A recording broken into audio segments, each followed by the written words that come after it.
So, Brett, obviously a big matchup with Rory MacDonald this weekend. What are your thoughts on the matchup, and how pumped are you to get back in there? Rory's an elite fighter. He started when I started a long time ago, so he's a young guy with a lot of experience. I think the pressure's on him really. He's very pushed by PFL. They're one of his guys. Not that they don't like me. I'm just saying that he should do well. So the pressure's on him, but I think I'm a dangerous fight for him. Just given that he's trying to hold his worth. And then a big takeaway from your Tyler Hill fight was your pace, the pace that you put on him throughout the fight as long as it lasted. Just kind of talk about how important that is to your overall game and how you see it playing out in this fight. Yeah, I have decent endurance, obviously, and that fight was kind of unique in that I saw he was hurt, so I kind of put the pressure on him big time. This fight's going to be a little slower though. Roy's a very smart fighter, very long. I think he has like 76-inch reach. I have like 71, so it's like I'm not going to outlength him, but it's going to be a battle by battle fight. It's not going to be a slobber knocker fight. I don't think it will. Could be, but that would suit me better. But that's not really his style. I think he's going to, be smart and then lure me in, try to get me down. And he likes to take the back, or his submission arsenal is pretty good. So. Last question for me. Obviously, being in the season format, quick turnarounds in between fights. What are your thoughts on that? Just kind of the activity level you'll get on PFL. I'm just happy to be here. I've been here a long time. I've done like normal jobs, and I just remember being there and doing those jobs. And I'm just happy to be here. I'm grateful. Some guys, I've been there to where I got sick of the whole process, cutting weight, training. So I just look at it in a positive way, and I'm looking forward to showing my skills and what I can do against Rory. And I think I'll do pretty well. Thank you. Yeah, Brett, you fought all over the world, man. Had plenty of great experiences. I'm curious if there's one kind of point in your career that stands out the most. It's like the craziest moment. Oh, I would say I've had a decent amount of comeback fights. I would say it was probably the fight. What was his name?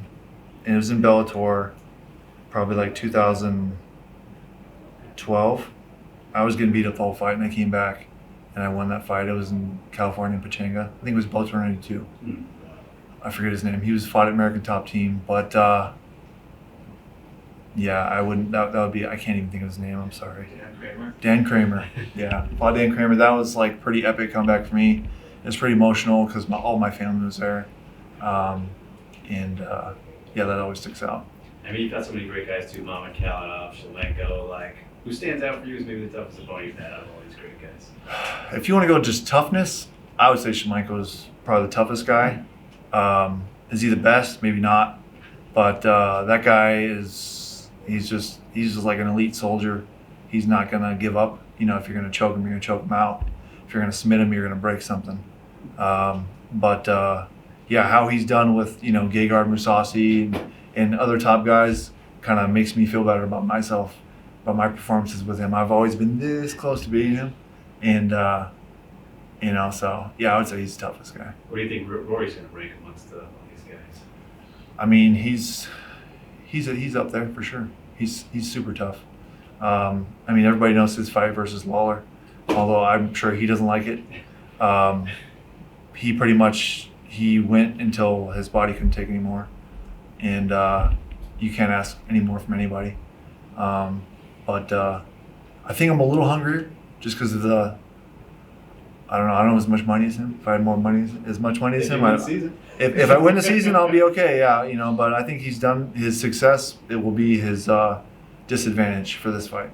So, but I think that's a good way to put it.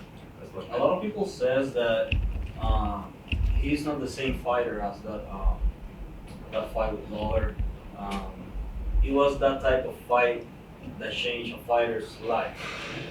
What do you see right now in Rory that you can take advantage because a lot of people said that he's not the same Right. UFC fighter. Yeah, I mean, it's easy to say that. I've had fights like that too, where, I mean, you just get the crap beat out of you for, 25 minutes, which is not a normal thing to take in, And people, like when a guy gets knocked out, oh, he's never going to be able to take a punch again. This and that. It was a brutal fight, and what was that? I don't know, 7, 8 years ago? So that's a long time. But like I just said, his success may be his disadvantage this fight because he's done well. And I've been around just as long as him, but I haven't got there yet. So I'm hungry for it, and I'm ready to do whatever I got to do to get there. And I'm willing to do those brutal fights, to do that brutal fight. If I have to, like I said, if it's going to be a slobber knocker, back and forth fight, I'm willing to do that. He's more of a cerebral, smart kind of, be smart about it, take no damage, which is ideal. I don't want to take damage either, but if I have to, we got to go to war. It is what it is. A few minutes ago, you said that you've been from the bottom, working normal jobs, being here. You're super grateful to be here. Yeah. What advice you have to someone that is trying to achieve a dream and is stuck in a normal job, and they don't know what to do with his life, and probably the shitty job that they have at the moment? Well, I hope you have some level of talent. If you do, talent, you need some talent, and then you need a work ethic, and you need to be able to do. It's like somebody's desire and heart. You can't teach desire, and you can't teach heart. So if you don't have those things, I don't know, maybe stick to something else. But I would just say, remember those hard days that you're at work doing the normal job, people giving you crap. I've had really hard days, and you just kind of learn to channel that into, maybe rough days here, rough days in training. You don't want to go to training, I'm kind of achy, maybe I shouldn't go, or stuff like that. Any kind of obstacle you go through, you have to channel that into that. Other than that, it's just there's no secret. There's no secret. You just got to push and make the best of it. Thank you. Yeah. With the season of the format, are you looking to change anything in the way you prepare with each round already being set except for the opponent? Yeah, I've done tournaments before. I believe Bellator had tournaments. It was just a month in between fights. I was a little younger then, but I think you just have to the main thing is keeping healthy. So after your fight, assess yourself. You always bumps and bruises, black eyes, possibly fractured nose or something like that, messed up ears. And you just try to get healthy and be in the best shape you can be, because you're not really going to get any better in between fights. It's more just about finding out how to win the next fight and what you have to focus on to do that.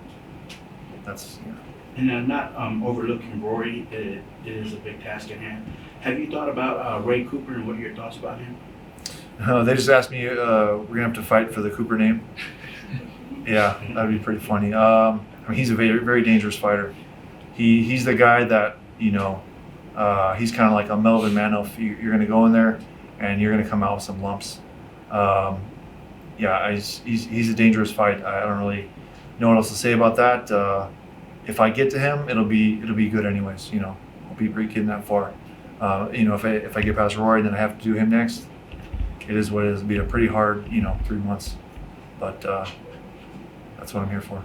And last one for me, do you prefer clean shaven or do you prefer the beard? When I'm fighting guys that are really good at submissions, I have clean shaven or, close shave. It's hard to get out of chokes when you have a big beard. If I just did striking only, I would have a beard, I guess, because people like that. But it doesn't work real well when you're, fighting a guy that can put you to sleep. Thank you. Yeah. You mentioned earlier how you think the fight is going to play out. What do you have to do to win this fight? I have to win the little battles. It's it's kind of a probably a corny quote. Musashi Miyamoto, he was the samurai that wrote the Book of Five Rings, and in that book he writes like controlling the energy of the fight. He was pretty accomplished himself, like 370 like sword fight wins or whatever. So I think that's what it's about. It's about controlling the energy of the fight. A lot of guys will be intimidated by Rory. You know, I think most guys would be because he's very accomplished. So I have to really control that energy. Control like, you know, because it's going to be feints. It's going to be little small things that you guys may not even see. But it's going to be. I think it's going to be a slow fight. And it's going to be a slow fight, and it's going to be intense. It's going to be a slow fight and intense. And hopefully, on those when we break apart, and you know, it's like, and there's a clinch and there's a scramble. When we break apart, that's when I try to take advantage. That's when I keep peppering and make him want to quit. So, yeah. Thank you. Good. I got two for the Yep. One was how important was it to fight Tyler in the PFL late last year to kind of get that butterflies of fighting for the PFL for the first time. Yeah, I mean it's always good to get used to all the little intricacies of each event. It was just good to get in there. I like I said before, I was doing normal jobs and I just wanted to do something I was good at, you know. Yeah, I was supposed to fight. I think his name is Alex Sakin, Nikolai. He's fighting on this card. So he got sick, and then I had to fight Tyler Hill. So it was maybe an easier day for me, but either way, I'm just happy to get in there. Yeah. Talked to Rory yesterday about it. You mentioned a couple of times, I think you both debuted in 2005. Just talk about the evolution of mixed martial arts since 2005, 2022. Now it's unbelievable where we're at. Yeah, I think things progress. People are getting better at everything. There's more attention, so there's more money, so you're going to get better guys. But overall, I don't think the sport changes that much. Maybe rule changes here and there. People still have 2 arms, 2 legs. Things just kind of like here and there. There'll be moves that people focus on, like the calf kick. The calf kick was like pretty new, and then I think Jeremy Stevens actually is one that kind of brought that, made it popular. But stuff like that'll happen. People. Like, Crow Cop was really good at the kicking, and then, things kind of shift. But people are still people. They're still wrestling, submissions, punching. It's really not that much different. Yeah, we'll see who comes up with the next move that everybody implements. But yeah, I would say hopefully, people are kind of learning how to train smarter. Like Max Holloway doesn't spar that much. Things like that. Before it was like Pat Miletich. I was talking to Mike Brown. Pat Miletich was like, they would just kill each other in training. And like I just heard stories of people getting knocked out, and it was about who's like, oh, I'm tougher, I'm stronger, that's part of it. But you want to kind of save that for when you're getting paid. Sure. You don't want to have gym wars. I've had so many gym wars, people pay good money for, but it's like nobody saw it. And you can get paid anything, and then you go to the fight and you just get hit one time and you fall down. It's like, it's silly. So I think people are training smarter. There's more money into it, so that helps. And overall though, it's like it's not ever fighting's been around since people have been around, so it's not going to change that much. That's the stuff you want. Thank you. Kind of along those same lines, leaving your best self in the gym. Do you think some guys are leaving their best versions on the scale as well? On the scale? Yeah. Oh yeah, yeah, for sure. People are still getting better at it. The funniest thing is, I've had a lot of run-ins with like wrestlers, and they're like, I know how to cut weight, but they take all that experience when they're like 18 to 22, and they're like 27 and 28, which is still not that old, but with the amount of miles they accumulate at that time, they're like, oh, I know how to cut weight, and they're cutting 30, 40 pounds, and they're like 135 or 145, and it's just, I think 15 pounds is a decent, is reasonable. If you're in shape, or anybody over 200 pounds, if you're like 205, you can do 20, 30 pounds because you're a big guy. But if you're under 200, anything more than 15 to 20 is like you're really pushing it. But yeah, guys for sure leaving on the scale. Yeah, that's a good question though. Yeah, I don't. I've learned in a way it's like you just kind of you cut your carb intake. You can still have protein all week, but just gradually you cut your carb intake and your liquids. And then today, like, I'll have coffee because coffee just goes out anyways. But yeah, it's a painful learning experience to learn how to cut weight properly.